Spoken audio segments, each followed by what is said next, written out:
কোথাও বেড়াতে গেলে শঙ্কর চৌধুরী সাধারণত মানুষের ভিড় এবং কোলাহল এড়াবার জন্য শহরের গা ঘাসা অনামী কোনো ছোট হোটেলের দিকে দৃষ্টি ফেলে। এখানে সপ্তাহখানেকের জন্য বেড়াতে এসে স্বপ্না হোটেলে আমাদের দুজনের সিট রিজার্ভ করা হয়েছে। এর আগেও আমরা দু একবার এখানে গিয়ে এসেছি।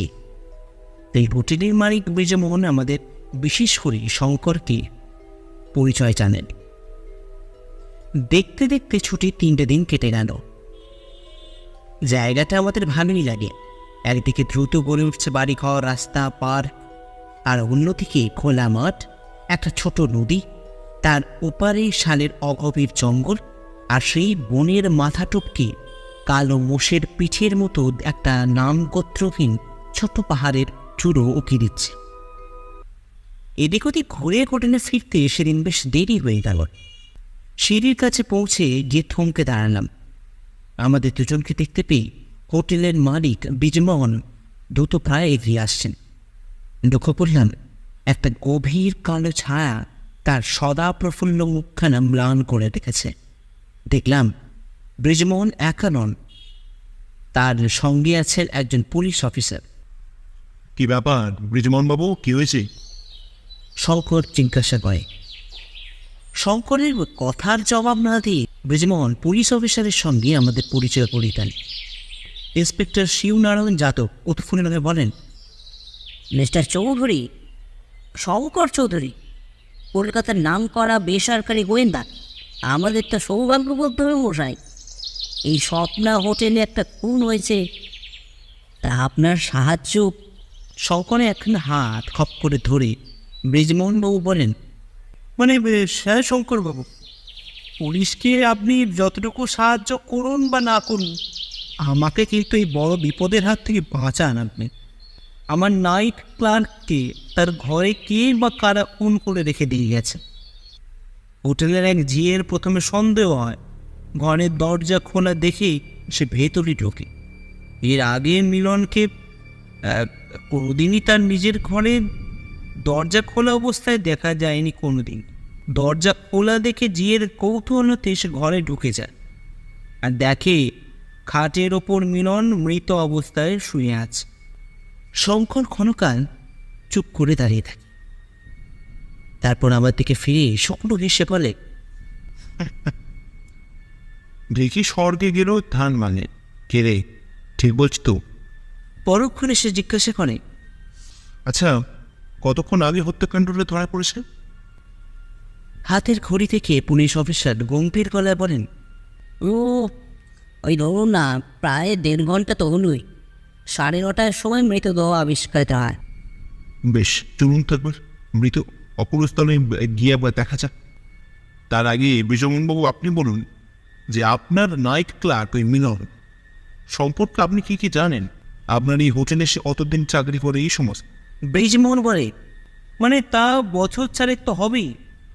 খুব শান্ত প্রকৃতির ছেলে মশাই, কথা বলতো কম, কাজের মধ্যেই নিজেকে ব্যস্ত রাখতে। সে তার নিজের সম্বন্ধে বেশি কিছু আমাকে তেমন কিছু কোনোদিনই বলেনি। একদিন হঠাৎ এসে আমাকে সোজাসুজি বললে যে একটা চাকরি দেবেন, মাইনে যা দেবেন তাতেই সে নাকি রাজ। ইদানিং বাঙালি বাবুরা অনেকেই এখানে আসছে ঘুরতে বেড়াতে, তাই ভাবলাম হোটেলে যদি কোনো একটা বাঙালি কর্মচারী রাখি তাহলে ব্যবসারই সুবিধা হয়। মিলনকে আমি চাকরিটা দিলাম, কিন্তু সে হোটেলে বাইরে বেরোতোই না। মিস্টার চৌধুরী, মাত্র কদিন আগে হঠাৎ সেই চাকরিতে ইস্তফা দিতে চেয়েছি। কারণটা কি ছিল? না, কারণটা আমি জানি না, তবে আমি লক্ষ্য করেছিলাম ভয়ে পাওয়া মানুষের মতো মিলনের হালচাল বেড়ে গেছে। ফ্যাকাশে মুখ, চঞ্চল চোখে দৃষ্টি। আমি শুধলাম যে কেন মিলনবাবু আপনি চাকরি ছাড়তে চাইছেন কেন? আমি যা দিই তাতে কি আপনার পোষাচ্ছে না? সে জানানো আমার কারণে সে ছাড়ছে না। আমি আবারও বললাম যে তাহলে আপনি চাকরি ছাড়ছেন কেন? কিন্তু সে আর কিছুই বলল না। তারপর থেকে মিস্টার চৌধুরী আমি গোপনে মনের ওপর একটু নজর রাখা শুরু করি। জানে জিনিসটা ঠিক নয়, কিন্তু বুঝতেই পারছেন এতগুলো মানুষকে নিয়ে থাকা কার মনে কি চলে। আমি অস্বীকার করছি না, তার হাব ভাব দেখে আমার কৌতূহল চরমে পৌঁছেছিল। মিলন হঠাৎ এরকম করতে শুরু করলো কেন? কিসের ভয় তার? দেখলাম যেন কিছু একটা শোনবার জন্য সবসময় সে কান খাড়া করে রাখত। কি শুনতে চাইতো? তাকে আপনি জিজ্ঞাসা করেছিলেন নাকি? জিজ্ঞাসা করার সুযোগ আমি পাইনি মিস্টার চৌধুরী। একদিন অল্পক্ষণের জন্য মিলনের কাছে দাঁড়িয়েছিলাম, আর ঠিক সেই সময় সে আচমকা আমার এক হাত চেপে ধরে বলে, কোথাও কি কোনো পা ঘষ্টে চলা বেড়াচ্ছে এরকম কোনো আওয়াজ পাচ্ছেন নাকি? তা আমি বলেছিলাম, কই না তো। মিলনের সারা মুখটা তখন দেখেছিলাম মশাই, গামে একেবারে ভিজে গেছে, অথচ সময়টা শীতকাল। তারপর থেকে তার অবস্থার বিশেষ এর পেরোয়নি। শেষ পর্যন্ত 2 সপ্তাহের নোটিশ দিয়েছিল। এই 3 দিন পরেই তার চাকরি ছেড়ে দেওয়ার কথা। তারই মধ্যে দেখুন কী সব যেন ঘটে গেল মশাই। মিস্টার যাদব মনে করে দিলেন, দেখেন শঙ্কর বাবু, এই গলা টিপে হত্যা করা হয়েছে। আমি বলি, আচ্ছা মিলনের বয়স কত ছিল? ব্রিজমোহন বলেন, মানে 30-32-এর মধ্যে তো হবেই, জোয়ান আদমি। আগেও বলেছি কথা বলতো কম, তবুও নিজের সম্পর্কে মাঝে মাঝে যা বলতো তা থেকে আমি বুঝতে পেরেছিলাম কোনো কিছুতে হঠাৎ ভয় পাওয়ার ছেলে ও নয়। আগে সে নাকি এবার সেনাবাহিনীতে চাকরিও করতে। আমরা অতঃপর মিলনের ঘরের দিকে পা বাড়ালাম। সেখানে পুলিশ পাহারা, খাট বিছানা ঘরের মাঝখানে, তার উপরে মিলনের নিথর মৃতদেহ 2 হাত ছড়িয়ে শুয়ে আছে। ফাঁক হয়ে আছে ঠোঁটজোড়া, মুখ নীল। মৃতদেহটা খুঁটিয়ে খুঁটিয়ে পরীক্ষা করছে শঙ্কর। ঘরের আসবাবপত্রের দিকে তাকিয়ে মনে হয় কোনো ব্যক্তি সম্ভবত মিলনেরকে যে খুন করেছেন সে খুনি দ্রুত হাতে তল্লাশি চালিয়ে বিশেষ কোনো জিনিস পাওয়ার আশায় তিনি ছিলেন। ডেস্কের ড্রয়ার শূন্য ভর্ব, একটা চেয়ারের গদি ছেঁড়া, বিছানাও অক্ষত নেই। জায়গায় জায়গায় তুলো নারকেল ছোঁয়া বেরিয়ে আছে। নানান কাগজ আর টুকিটাকি জিনিস ঘরের মেঝেয় ছড়ান। ব্রিজমোহন বলেন, আজ ভোর 4টের সময় এই মিলনের ডিউটি শেষ হয় মিস্টার চৌধুরী। স্বভাবতই সে খুব ক্লান্ত ছিল। ডিউটি শেষ হওয়ার সঙ্গে সঙ্গে সে সিঁড়ে চলে আসে এখানে, মানে তার ঘরে। বিছানার কাছে নিজের ওপর থেকে শঙ্কর কি যেন একটা খড়িয়েন। লক্ষ্য করি একটা খামটা সে পকেটে পড়ল। অতঃপর মিলনের দেহের একটা জায়গা থেকে আবার কি একটা জিনিস পেল শঙ্কর। জিনিসটা আরও একটা খামে রক্ষিত হয়ে শঙ্করের শঙ্করে জামার পকেটে স্থান পেল। ইন্সপেক্টর মিস্টার যাদব তার কৌতূহল চেপে ধরে রাখতে না পেরে বলেন, ওগুলো কি মিস্টার চৌধুরী? এই খামের ভেতরে আপনি কি রাখছেন এই তো সব? জিনিসগুলোর সঠিক পরিচয় আমিও জানি না মিস্টার যাদব। না না, ঠিক আছে, আপনি জবি করছেন করেন। বেশ বেশ।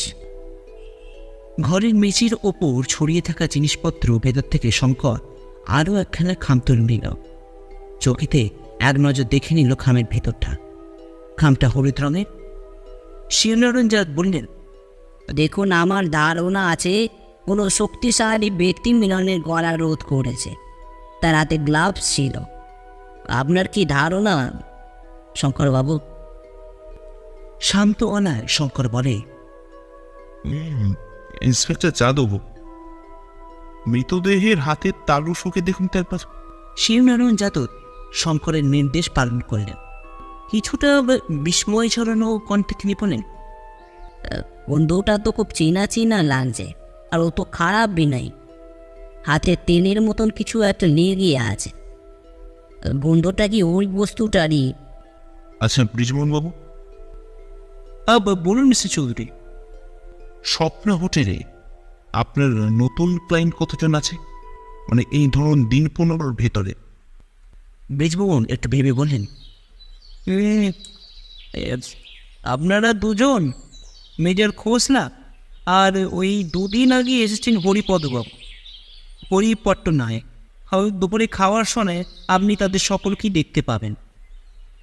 এই সময় কুটিরের সামনে এসে দাঁড়ালো একটা গাড়ি। মিলনের মৃতদেহ পুলিশ মর্গে নিয়ে গেল পোস্টমর্টম হবে। আর ব্রিজমোহনকে বলে গেল ঘরটা তালা দিয়ে রাখতে। পুলিশের হুকুম ছাড়া ঘর খোলা নিষেধ। তাছাড়াও সবাইকে জানিয়ে গেল পুলিশ যে পুলিশের অনুমতি ছাড়া কারোর হোটেল ত্যাগ করা যাবে না। ব্রিজমোহন বাবু আমাদের ঘরে নিয়ে এলেন। শঙ্কর তাকে ডেকে নিয়ে এলো। ব্রিজমোহনকে প্রায় কাতর কণ্ঠে বললেন, যত তাড়াতাড়ি সম্ভব পারেন এই ব্যাপার স্থনিস্থ করুন মিস্টার চৌধুরী। দেখুন, যা করার করবেন কিন্তু এখানকার পুলিশরা। আমি আমার সাধ্যমতো চেষ্টা অবশ্যই করব। তা যাই হোক, মিলন সম্পর্কে কিছু জানতে চাইছেন, আপনি তার সম্বন্ধে কতটুকু জানেন তা বলি। ব্রিজমোহন একটু আফসোসের সুরে বলেন, উফ আফ, কি ভুলই না করেছি মিস্টার চৌধুরী। মিলন সম্পর্কে গোড়াতে আমি খুব বেশি কৌতূহল দেখাইনি।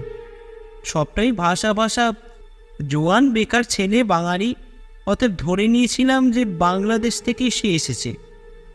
মিলনকে আমি তার ঘর বাড়ির কথা জিজ্ঞাসা করিনি কোনোদিন। সে কি তাহলে আপনাকে নিজেই বলেছিল ও মিলিটারিতে কিছুদিন চাকরি করেছিল? হ্যাঁ, গল্প করতে করতে একদিন বলে ফেলে সে। নিজের পরিচয় দেওয়ার জন্য বা তার চাকরিতে সাহায্যের জন্য সে কি কোনো রকম কাগজপত্র এনেছিলেন? দেখেছিলেন আপনি? না। আচ্ছা, মিলনের কোনো চিঠিপত্র আসতো? ব্রিজমোহন বাবু বললেন, হ্যাঁ, চিঠিপত্র আসতো বই কি, তবে সংখ্যায় খুবই কম। আচ্ছা ব্রিজমোহন বাবু, আপনার গেস্টদের সঙ্গে মিলনের ব্যবহারটা কেমন ছিল? আপনি তো নিশ্চয়ই সেটা লক্ষ্য করেছেন। সেটা তো আমাকে লক্ষ্য করতেই হয় মিস্টার চৌধুরী। খদ্দের অখুশি হলে বিজনেসের ক্ষতি হবে না, সেদিক থেকে মিলনের বিরুদ্ধে আমার কোনো নালিশ নেই। খদ্দেরের সঙ্গে তার ব্যবহার ছিল অত্যন্ত ভদ্র, নম্র এবং বন্ধুত্বের মতন। এখন তেমন খদ্দের আপনার হোটেলে আছেন যার সঙ্গে মিলনের সম্পর্ক অনেকটাই বন্ধুর মতন? না, তবে ভানুমতী দেবীর সঙ্গে মিলনে প্রাণ খুলে গল্প গুজব করতেন, ঠাট্টা তামাশাও করতো, অনেকেই এটা নিয়ে একটু মজাও করতো, বুঝতেই পারছেন। ওরা পরস্পর ঠাকুরমার নাতি সম্পর্কে পাতি নিয়েছিল। মিলন মারা গেছে শুনে বিদ্যা শেখি আকুল ছাড়া কান্না। কি ভানুমতী দেবী? একজন বৃদ্ধ মহিলা, তেতলের একটা ঘরে ভাড়া নিয়ে আছেন। তিনিও বাঙালি। এখানকার জল হাওয়াটা তার স্বাস্থ্যের পক্ষে খুবই উপকারী মনে হয়েছে তার, তাই মাস 6 হলো তিনি এখানেই আছেন। মাঝে মাঝে তার এক ভাইপো এসে দেখা করে যায়। ওই ঘোরাফেরা করলে বিচিত্র একটা শব্দ হয়, পা ফেলার সঙ্গে সঙ্গেই থপ করে একটা শব্দ হয়। তারপরে সেই পাটাকে টেনে নেওয়ার পরই অন্য পায়ে ফেলতে আবার এই থপ করে শব্দটা হয়। পায়ে মনে হয় কোনো ডিফেক্ট আছে। তিনি সবসময় মোজার কেস পরে থাকেন। অবশ্য চলাফেরা করার পরেই এ শব্দ আর থাকে না। আচ্ছা, মেজর খোসটার সঙ্গে মিলন কি মেলামেশা করতো নাকি?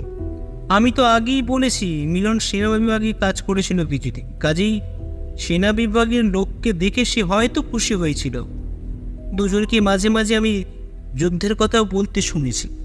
আর একটু বেশি মেলামেশা হচ্ছিল হরিপদবাবুর সাথে, ওই হরিপট্টনা। কেই পটনা? তা জানি না মশাই, পরিচয় ব্যবসায়ী। শঙ্কর এবার নিচু গলায় বলেও, আচ্ছা, আরেকটা কথা, মিস্টার যাদবের নির্দেশে আপনি মিলনের ঘরে দরজা যে তালাটা ঝুলিয়েছেন সেটা চাবিকে চোখনের জন্য আমাকে দিতে হবে, পারবে তো? ব্রিজমোহন চোখ ঘোর আমতামতে করে বললেন, দেখুন, পুলিশের ব্যাপার, তাদের নির্দেশ অমান্য করলে কোনো অসুবিধা হবে না তো? আরে না না, মিস্টার যাদব কর্তৃত্বশীল করেননি, হয়তো পরেই করে দেওয়ার সম্ভাবনা আছে, কিন্তু তার আগেই আমরা মিলনের ঘরটা একবার দেখে নিতে চাই। আপনিও তো চান মিলনের হত্যাকারী খুব তাড়াতাড়ি ধরা পড়ুক। চাবিটা দিন, আপনার কোনো ভয় নেই, সব কিছুর দায়িত্ব এখন আমার। নিজের পকেট থেকেই খাম বার করল শঙ্কর। মিলনের ঘরের মেঝেই পড়েছিল খামটা। খামের ভেতর থেকে কয়েক টুকরো কাগজ বেরোলো। হিন্দি আর ইংরেজি খবরের কাগজের কর্তৃক কিছু অংশ। হিন্দিতে ছাপা সংবাদপত্রের বাংলা করলে দাঁড়ায় ধৃত আসামিদের পলায়ন। মুর্শিদাবাদ শহরে এক ফ্ল্যাট বাড়িতে চোর জোগাড় রত অবস্থায় দুই ব্যক্তি ধরা পড়ে, কিন্তু পরে পুলিশের হেফাজত থেকে তারা পালিয়ে যান। পশ্চিমবাংলার সীমান্ত অঞ্চলে কোনো কোনো গ্রামে সীমান্তরক্ষী বাহিনীর কিছু লোক নাকি লুটপাট করছে বলে অভিযোগ তোলা হয়েছে। আরেকটি সংবাদ, এটা আবার ইংরেজিতে ছাপা, তার বাংলা করলে দাঁড়ায় দুঃসাহসিক চুরি। মালদহ জেলায় ইংরেজ বাজারে প্রখ্যাত স্বর্ণশিল্পী ও মণিরত্ন ব্যবসায়ী মদনলাল পোদ্দারের বাড়ি থেকে কয়েক লক্ষ টাকা মূল্যের গহনাপত্র চুরি হয়ে গেছে। চোরাইমানের সামান্য কিছু অংশ বাড়ির নিকটবর্তী মাঠের ধারে পড়ে থাকতে দেখা যায়। পুলিশ এ সম্পর্কে তদন্ত করছে, এখনো পর্যন্ত কাউকে গ্রেপ্তার করা যায়নি। খবরের মাথায় তারিখের ওপর আমার নজর পড়ল। হিসেব করে দেখলাম মোটামুটি 4 বছর আগেকার ঘটনা। শঙ্করের মন্তব্য কানে এলো। অপরাধমূলক কাজের খবর সংগ্রহ করার ঝোঁক ছিল মনে হয় এই মিলনের। খবরের কাগজের আরেকটা অংশ বাংলা ভাষায় ছাপা একটা বিজ্ঞপ্তি। একসময় সামরিক বিভাগে চাকরি করত অতীন দাস এবং সুরজিৎ ঘোষ। বর্তমানে তারা কোথায় কিভাবে আছে কারো জানা থাকলে লালবাজারের সঙ্গে যোগাযোগ করতে। সুরজিৎ ঘোষের শরীরের একটা অংশের বিশেষত্ব হলো দু পায়ের বুড়ো আঙুল দুটো পাশের পায়ের আঙুলের সঙ্গে জোড়া। সংবাদপত্রের টুকরোগুলো অতঃপর সেই খামের ভেতর ভরে ফেলল শঙ্কর। তারপর চোখ বুঝে চেয়ারে বসে রইল কিছুক্ষণ।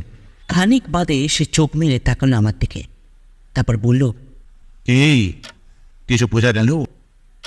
বললাম, কোনো বড় শহর বা পরিচিত জায়গা ছেড়ে মিলন এমন একটা জায়গায় থাকা বেশি পছন্দ করেছিল। সেটা কি ঠিক নয় কি? অর্থাৎ আগেকার সঙ্গী সাথীদের বরাবরের জন্য বর্জন করে মিলন পালিয়ে এসেছিল এখানে, তাই না? আমার তো অন্তত তাই ধারণা। বিশেষ কোনো কিছুর সন্ধানে হত্যাকারী এগোরে তল্লাশি চালিয়েছিল, সেটা বোঝাও যাচ্ছে। অতএব মিলন কি হত্যার মোটিভ হওয়া উচিত চুরি?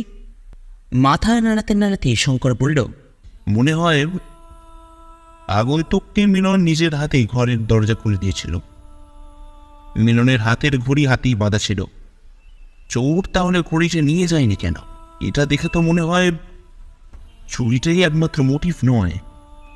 হত্যাকারী এমন এক ব্যক্তি যাকে মিলনের অবিশ্বাস করার মতন কোনো কারণ ছিল না, তাই হয়তো তাকে দরজা খুলে দিতে এসে ইতস্তত করেন।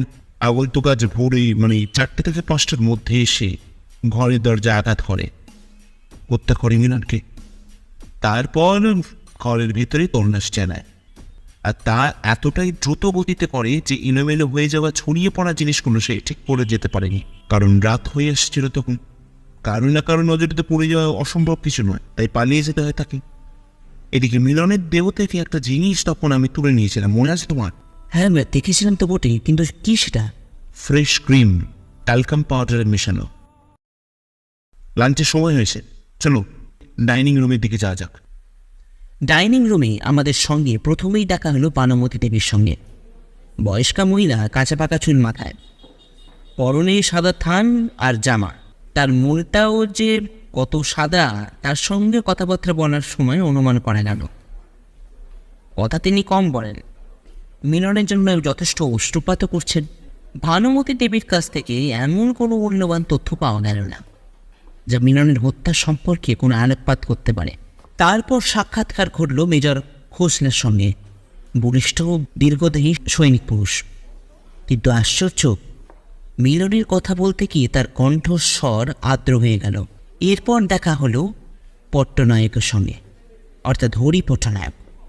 একটু উপর প্রকৃতির মানুষ, সভাপতি আমাদের এড়িয়ে চলতে চেয়েছিলেন।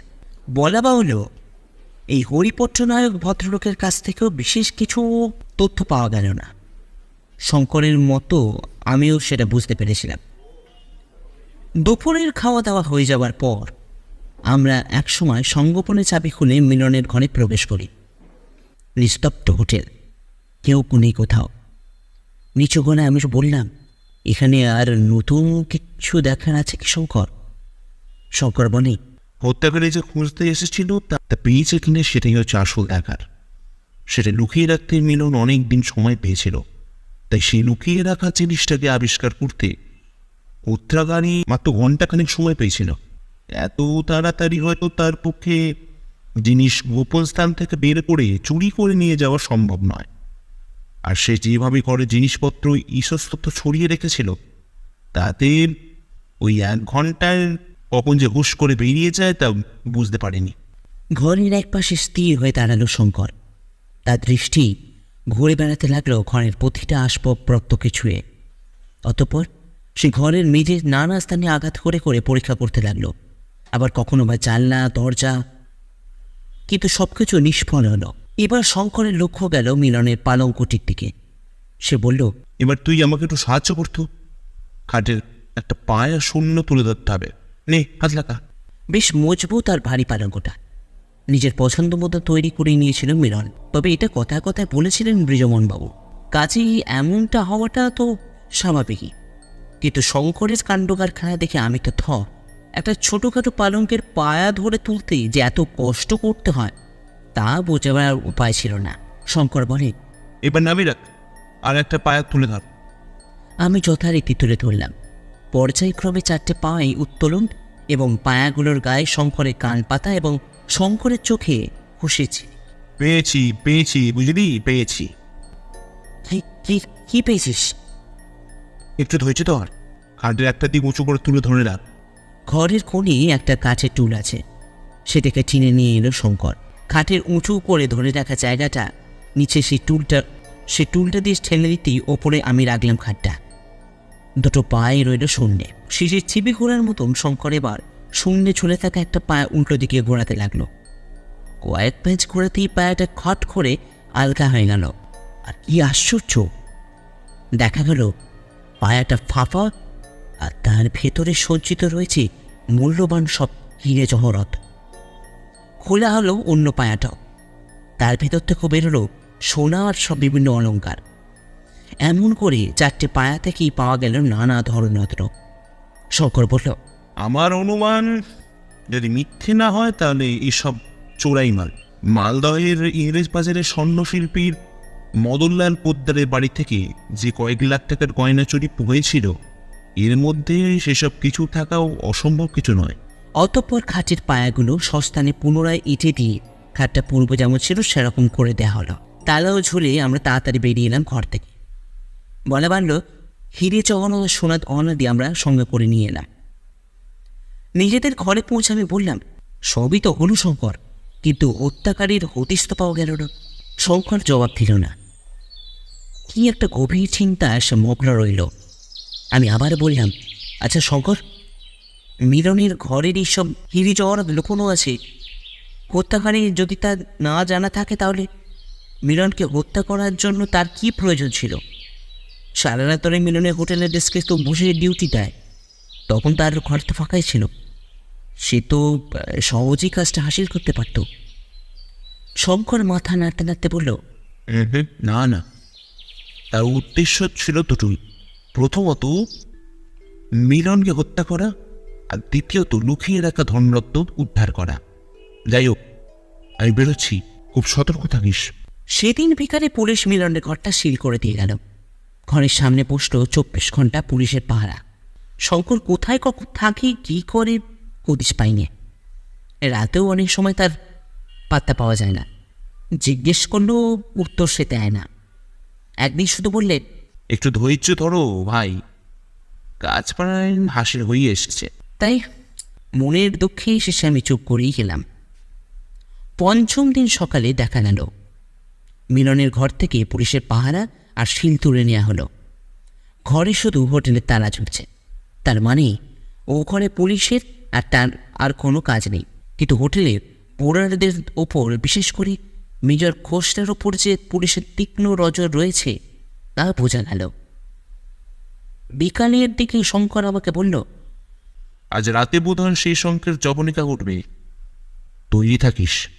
ভেবেছিলাম সম্বন্ধে হয়তো শঙ্করের কোনো কথাই শুধবে না, কিন্তু মুখ থেকে ফস করে বেরিয়ে গেল, তার মানে হত্যাকারী আজ রাতে ধনরত্নের খোঁজে মিলনে ঘরে ঢুকবে।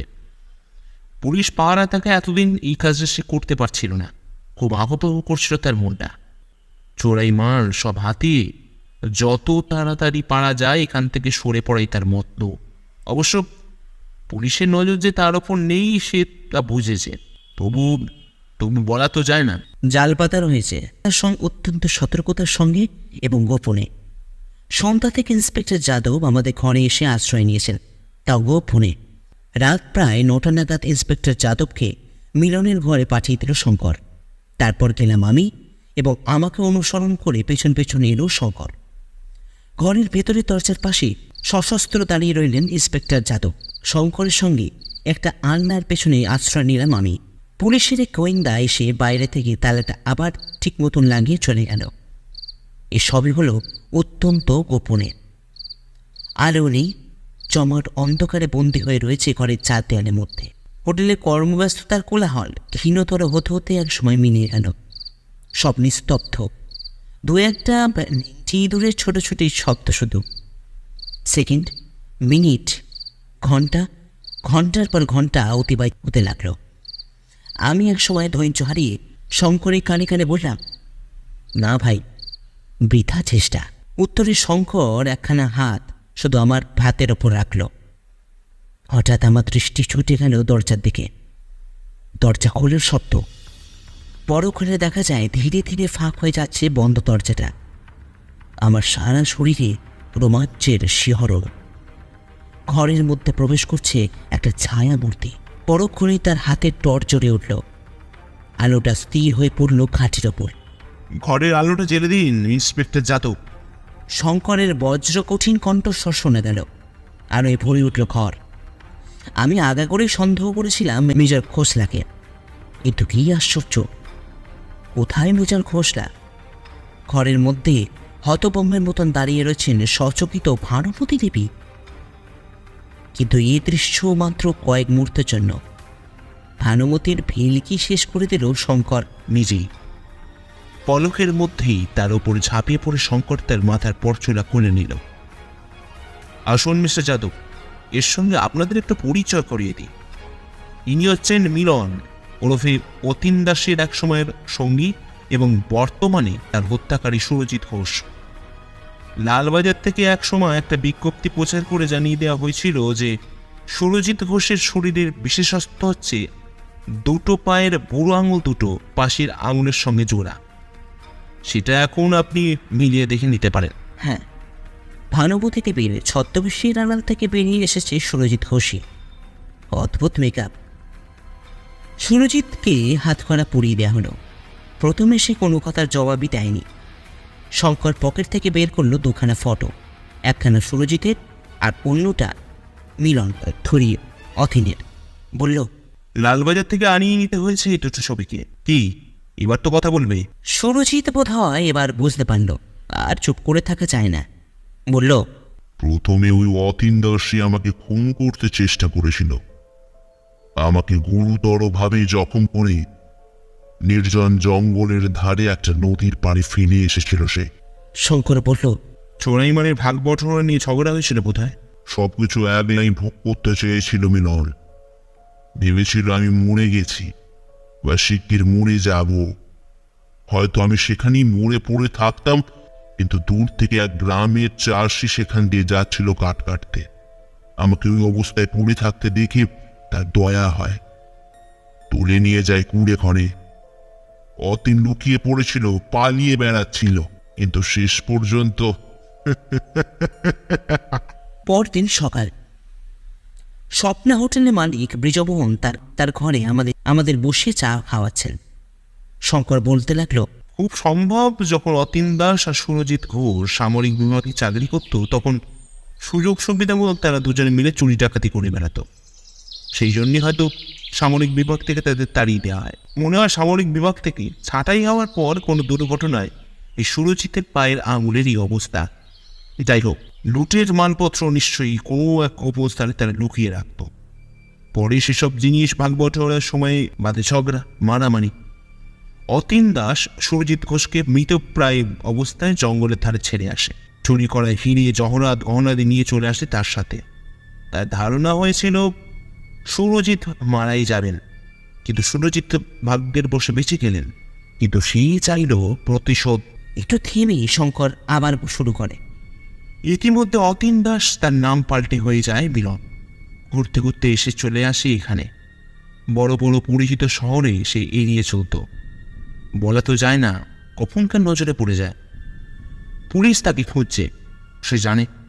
তাই অত্যন্ত মনোযোগ দিয়ে খবরের কাগজে শুধু ওই খবরটুকু খুঁজে বার করতে লাগলো সে। এমন একটা সময় নিশ্চয়ই আসবে যখন চৌর্য অপরাধ অতীন দাস সুরজিতের নাম খবরের কাগজ থেকে উঠে যাবে। পুলিশ ছেড়ে দেবে তাদের খুঁজতে। চায়ের পেয়ালার শেষ চুমুক দিয়ে শঙ্কর বলল, সুরজিৎ ঘোষ সম্পূর্ণ সুস্থ হয়ে উঠল। অতীন দাসের সন্ধানে যত্রতত্র ঘুরে বেড়াতে লাগলো। শেষ পর্যন্ত অতীনের সে দেখা গেল এখানে, এই হোটেলেই নিজেকে ছদ্মবেশে লুকিয়ে রাখল সে। কি নিপুণভাবে এক বৃদ্ধার ছদ্মবেশে দিনের পর দিন আপনাদের সকলের চোখ ধুলো দিয়ে ঘুরে বেড়াতে লাগলো। অতীনও ধরতে পারেনি। অথচ সুরজিৎই ছিল তার একসময় অন্তরঙ্গ সাথী। এখানে কাপা কাপা ভাঙা গলায় অতীনের সঙ্গে আলাপ জমিয়ে তুলেছিল ভানুমতি রূপী এই সুরজিৎ। এখন অনুমান করে নিতে আমাদের নিশ্চয়ই অসুবিধা হবে না যে সুরজিৎ ঘোষ অতীন দাসের কাছ থেকে চোরাই জিনিসগুলোর হদিশ জেনে নেওয়ার চেষ্টা করত। তাতে কিছুটা স্বপ্ন বোধহয় হয়েছিল। সে অনুমান করেছিল চোরাই মাল অতীন দাস এখনো পর্যন্ত কাছছাড়া করেনি। কারণ ইংরেজ বাজারের পোদ্দারের চুরি হওয়া হিরে জহরতের লিস্ট পুলিশের হাতে থাকা স্বাভাবিক। তাই সেসব জিনিস বাজারে বিক্রি করতে গেলে মামার সমেত ধরা পড়ার একটা আশঙ্কা থেকেই গেছে। কিন্তু সুরজিৎ ঘোষের অনুমান মিথ্যে হয়নি। সবকিছু লুকোনো ছিল অতীন দাসের ঘরে, কিন্তু অতীন দাস সেখানে সেগুলোকে উদ্ধার করে নিয়ে চম্পট দেওয়া সুরজিৎ ঘোষের পক্ষে সম্ভব হয়। অবাক হয়ে শুনলাম আমরা। ব্রিজমোহন হঠাৎ প্রশ্ন করে বসলেন, আচ্ছা মিস্টার চৌধুরী, এই ভানুমতি দেবীকে আপনি সন্দেহ করেছিলেন কেন? শঙ্কর বনে, মৃত্যুর ঠিক পূর্ব মুহূর্তে অতীন দাসের প্রায় মুখের কাছে নেমে এসেছিল তার মুখ। আপনার হয়তো মনে আছে, অতীনের হাতে ক্রিম আর ট্যালকাম পাউডারের গন্ধ বা চিহ্ন ছিল। সেটাই এক্ষেত্রে সন্দেহ জাগাবার পক্ষে যথেষ্ট। সুরজিতের পায়ে বুড়ো আঙুল দুটো পাশের আঙুলের সঙ্গে জোড়া, কিন্তু সেই আসল সত্যটা লুকোবার জন্য দু পায়ের সব আঙুলই আঠা দিয়ে পরস্পরের সঙ্গে জুড়ে মোজা পরে থাকতেন সুরজিৎ বাবু। একটা থপ্পপ আওয়াজ শোনা যেত বটে। অতীন দাস ভয় পেয়ে যেত সেই শব্দ শুনে, কারণ সে জানে সুরজিৎ ঘোষও হাঁটাটা প্রায় একই রকম। তবে তার ছিল দুটো আঙুল জোড়া আর ভানুমতি দেবীর সব আঙুলি জোড়া। পরন্তু তিনি একজন বৃদ্ধা মহিলা, তাই সেই দিক দিয়ে অতীন দাস ছিল নিঃসংশয়। সুরজিতের হাতে ছিল বড় একটা কাটা দাগ, তাই সে সবসময় গ্লাভস পরে থাকত। এখানকার আবহাওয়া অত্যন্ত শীতল, তাই ভানুমতির মতন বৃদ্ধা যদি দু হাতে গ্লাভস পরে থাকেন তাতে সন্দেহ করার মতন কিছু নেই। অতীন খবরের কাগজ থেকে সব কাগজ কেটে কেটে রেখে দিয়েছিল। সেগুলো অবশ্যই ব্যাপারে আমাকে যথেষ্ট সাহায্য করেছিল। অতএব এভাবেই আমি আবিষ্কার